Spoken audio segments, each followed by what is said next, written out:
Hi, so this is how you can create an SEO or organic visits report for a specific page or overall the whole website.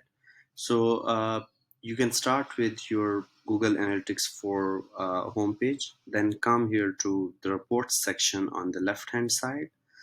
In the reports section, you can click on the engagement and then landing pages. So this is how you get the whole report of your all sessions, but now you want to sort it out or filter only the organic and SEO visits. So you can search for default channel group, and then in the dimension values you can click on organic search,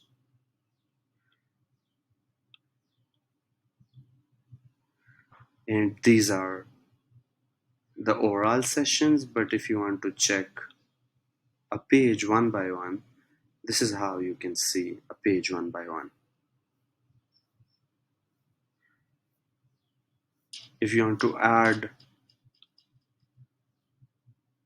direct traffic as well, so just add direct traffic, and these are the overall sessions and these are the page by page sessions. Thank you.